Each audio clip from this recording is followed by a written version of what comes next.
Welcome to this week's video. These are the videos where I try and give you an idea of what it's like to be a professional musician working in the UK, along with a bit of guitar and gear nerdery. And coming up in this week's video, my daughter Ellie sings. Some gratuitous guitar whittling. I drop my guitar. Play some funky guitar. And some very silly gratuitous guitar whittling. This video is going to feature this guitar quite heavily. This was the very first guitar that the very first Fender Stratocaster I got. And I got it in 1988. I bought it from my next door neighbour. I think I swapped my dad's Ovation guitar with it and gave my dad the money for it, which I'd saved up for a long time from my paper round and my Saturday job. It's an American standard Strat. One of the very early ones, I believe, because it was pretty much new. My next door neighbour used to buy a new guitar about every 3 or 4 months and sell the old one. And I actually bought two off him. I bought this one, then I bought a Japanese standard as well, which is over there. I've still got that one as well. So this guitar is going to feature quite heavily. Let me just play this for you. I'm very pleased. It's had some work done on it, and I'm going to play through my new Milkman amp, which also features in the video.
Now the first clip, you'll spot this guitar being played in here, and you'll also see my Quad Cortex in there as well, which I plugged into a Vibroverb amplifier, same as mine, but it's the guy who owns the pub has also got a Vibroverb exactly the same as mine. Now the reason I'm showing you this clip is this was quite a special moment for me. My daughter Ellie got up and sung, but you'll notice the person playing guitar isn't me. I'm hiding behind the speaker playing bass. The person playing guitar is Roger Kelly, who taught me guitar from when I was about 13. Now, Roger's forgotten more about the guitar than I've ever known, and I still phone him and speak to him all the time about my guitars. So this was a very special moment, having the two of them on stage together with me. So I'm going to show you this clip, and then I'm going to tell you about the guitar. And I look across the water, and I think of all the things what you do. In my head I'll paint a picture. Since I've come home from my last visit, and I miss your jeans and the way you like to dress. Afterwards, Roger pointed out to me how badly this guitar played, and it did. It had been stuck in the loft for about 10 years, I think. I hadn't used it for a long time because I've been using my newer Strats here. So I said to him, well, why don't you refret it for me then? He does lots of work on his own guitars, and he said he would, and he's done it, and he's put the biggest frets I could get on it, and it's absolutely fantastic. It plays absolutely amazingly, and I've used it on nearly every gig since. So moving on to the next clip. Now this gig, I'd actually gone and picked this guitar up from Roger's house on the way to the gig, so I hadn't played it apart from when I'd had a quick go at his house, and then I got it straight out of the gig and played.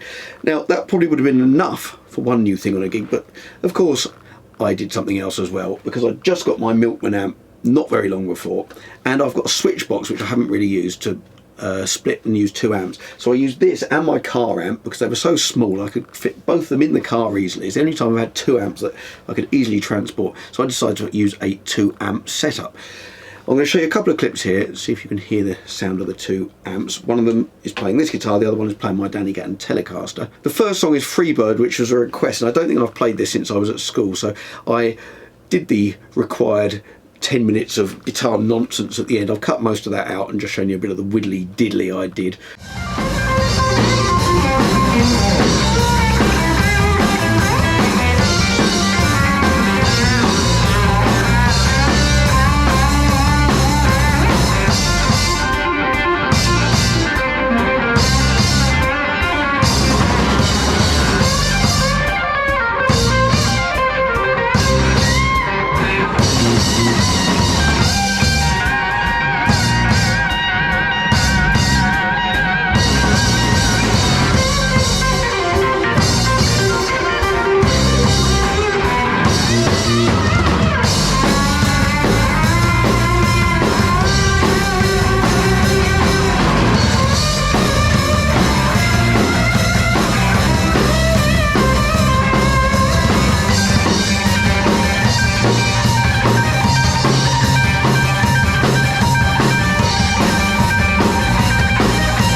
The next gig I'm going to show you a clip from was a party with a function band, and I decided to take this guitar again because I was enjoying it so much. I'll use my Milkman amp through my standard pedal board, but unfortunately disaster struck right at the start of the gig. I was taking my jacket off because I was too hot, and I've done this thousands of times. Leave the guitar dangling with the strap, take the jacket off underneath it. Unfortunately, I've forgotten that these guitars came with these shallow, I think they're shallow strap knobs, which are designed to use with the locking strap things, which I don't know where they are anymore. And I'd completely forgotten. I just had my strap dangling. I took my jacket off, like I've done loads of times on like these guitars that have got the proper strap knobs like that, where the strap doesn't fall off, and the guitar slipped off and hit the deck. And I've got it on camera. I'll show you that.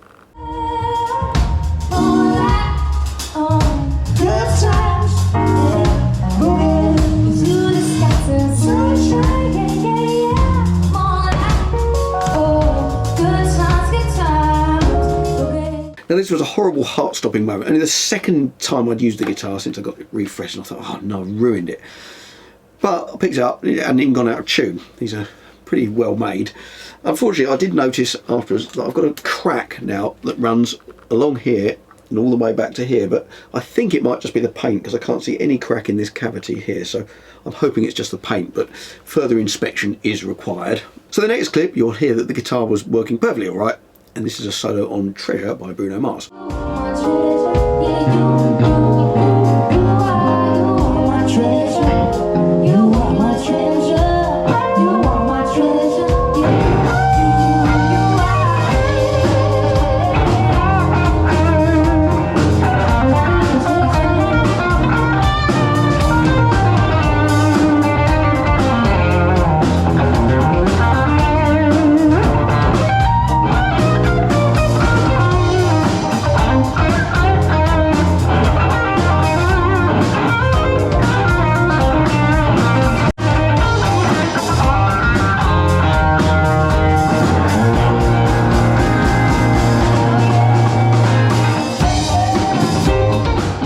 But I'm going to show you one more clip from this gig because we were doing some sort of funky stuff, and I'll one of the things I like about the Milkman amp, it's got a diode rectifier. I actually emailed Tim at Milkman Amps and said, because I noticed you could actually swap the diode rectifier for a valve rectifier, and I asked his advice about that, and he said, well, I wouldn't change it if I were you because it's nice and fast and snappy with this diode rectifier in, and he's absolutely right. So let me just show you that. Right, the amp's on, reverb off.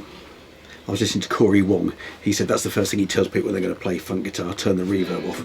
I don't normally, but I'm going to listen to him because he seems to know what he's doing. Here we go.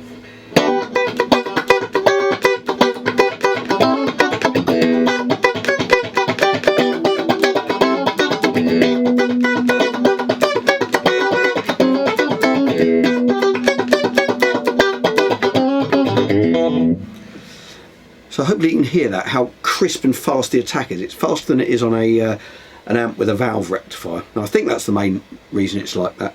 It's a different response, it's different to my other amps. I do have a diode rectifier in my Vibroverb, which is behind there, which you can switch in, which was the Steve Ray Vaughan mod. But anyway, there's a bit of guitar nerdery, and I'm just going to show you a little clip here of playing with the band doing We Are Family, which has got a bit of that funk guitar in it.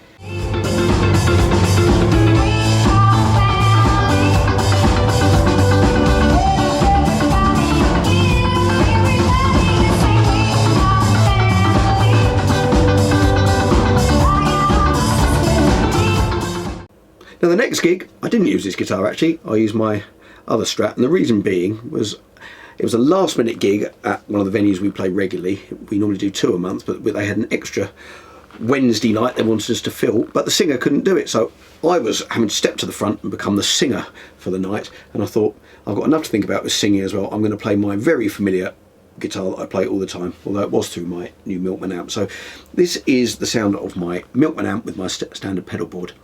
This first clip, I've already posted it as a short, but we played All Right Now, and then we segued into the riff of Highway to Hell, and I decided, I've got the words on my iPad, I thought I'm going to have a go at singing this. I've never really done it, I mean, it's very high, and I sung it, and I think I surprised everyone. As you can see from the clip, Johnny on keyboards is looking over as if, oh, I wasn't expecting that. And when I listened back, I wasn't expecting it either, so I'm just going to show you that.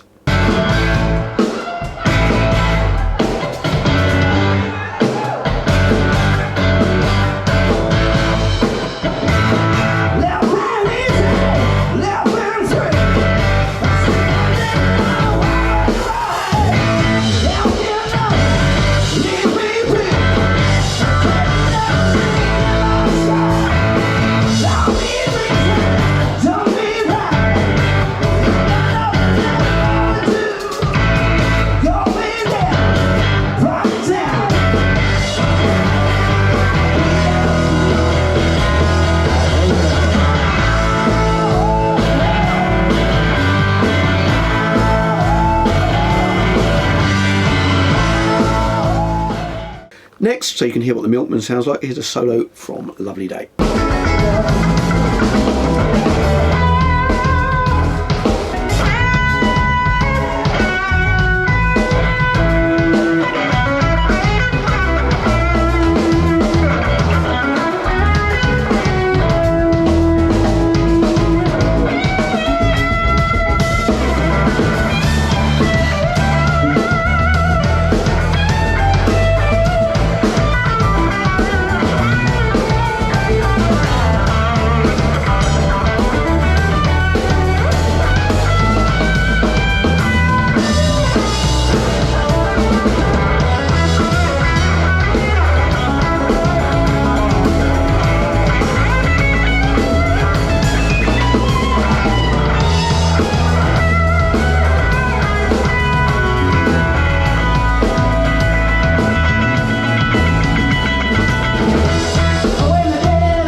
Then, unusually, we got asked to play some Dire Straits, and, you know, how could I possibly refuse a request like that?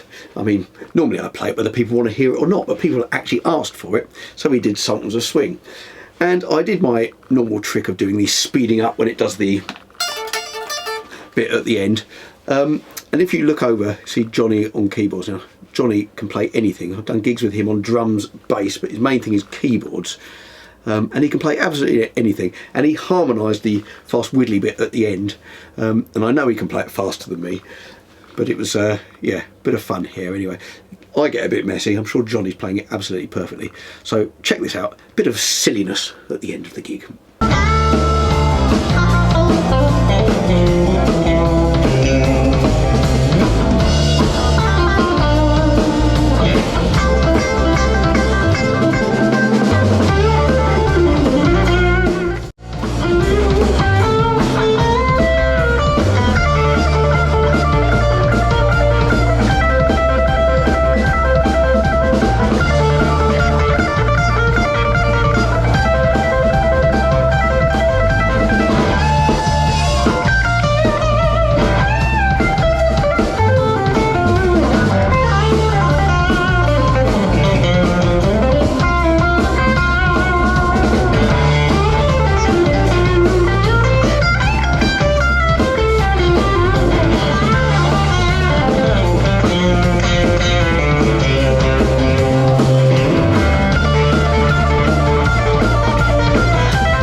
The next gig I'm going to show you, I've missed out a few gigs here. There's been quite a lot happening over the last couple of weeks and I haven't managed to film them all, or there's nothing new in some of them, so I haven't included them all. This next gig, it was a fundraiser gig for my friend Barry, who's also the drummer on this clip, and he asked me to come along and play with the Robin Scott band in between the two sets that he was doing with his blues band, the BBC Blues Band. Look them up, very good. I heard their first set, it was excellent stuff. Now I was very kindly allowed to play through an amplifier belonging to Ben Keane. Now Ben, I know, watches these videos, so hello Ben, and thanks again for lending me the amp. And I'm showing this clip because I think this is one of the best sounds I've managed to get using my Quad Cortex as a pedal board. The amp that I was plugged through, and I think, I've looked this up, Ben, you maybe need to correct me here, but it was, and I've written it down, it's a Victory V140 Super Duchess. I believe it's a 100 watt amp, and it was switched down to half power, and it was through a Zilla cab, and it sounded fantastic. I put my Quad Cortex in front of it. Ben had his own setup, and I looked at it and I thought it looked a bit complicated for me, so we both decided it was better that I had something I was a bit more familiar with. And a little bit of fiddling around with various things, and I got a really nice sound. And I used this guitar again, and I really did like the sound. So I'm going to show you this clip, and if you spot on the back, there's Ben is actually in this video filming from right behind me. So check this out. I really thought I got a nice, particularly on the front pickup, it sounded quite a Stevie Ray Vaughan-y to me. So here's a bit of blues.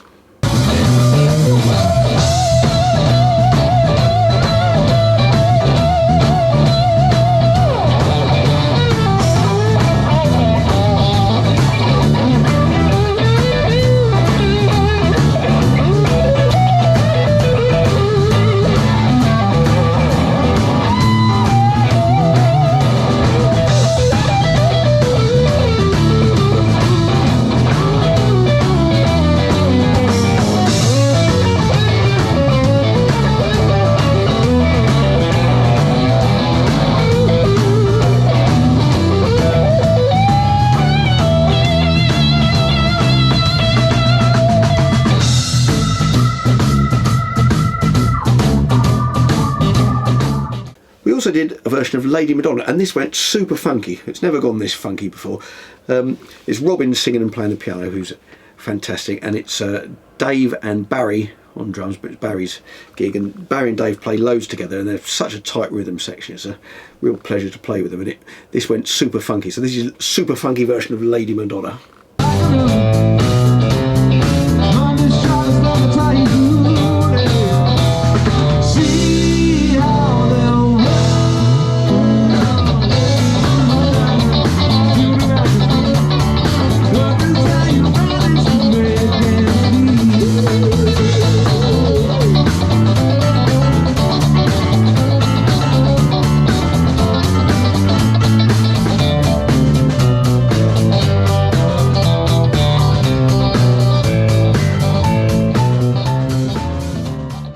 And then finally, a version of Superstition. Now, I have shown a version of Superstition played with this band before, and I'm going to show it again because I've played this song millions of times, like most musicians who play in function bands have. But when I play it with this band, it's such a nice groove and it sits really nicely, so that's why I wanted to show this.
Nothing more to say. Very superstitious. And then straight after that last gig, I had to hot foot to another gig. Now, bizarrely, this was in a small place called Hawley, which is near Gatwick in the UK, near Gatwick Airport. And I've never done a gig there before, but last Sunday, both of the gigs were in Hawley, about 2 miles apart from each other. So there was this first one that you've just seen, and then the next one was at a very fine rehearsal and recording studios called the Hive Rooms. Now check it out if you live in the area. It's the best rehearsal rooms I've ever been to. And also they've got a fantastic studio they've just finished building. They've got one studio which is actually where I recorded the drums for my album, which is coming out next month. But they built this amazing new studio, and they put on a live acoustic showcase in the live room of the new studio they built. So you'll see how big the live room is when I show you the clip. But I think there were about 40 people, and there were 4 acts, and we were asked to play, which I was very grateful for. And it was myself, Mike Drinkwater on keys, and Ralph Millington on drums, well, percussion. and we got to play 6 original songs, and we had such a great time. It was a really good evening. The other acts were brilliant as well. So I'm just going to show you a little clip of Dreamcatcher, which is also on the album, which is going to be released on the 28th of October. There is a version of this already on Spotify, but there's a new album version coming out. So I'm going to leave you with this clip. Thank you very much for watching. Hope you enjoyed the video. I'm bringing out new videos every week at 7 o'clock UK time, so please check that out, and I hope to see you next week.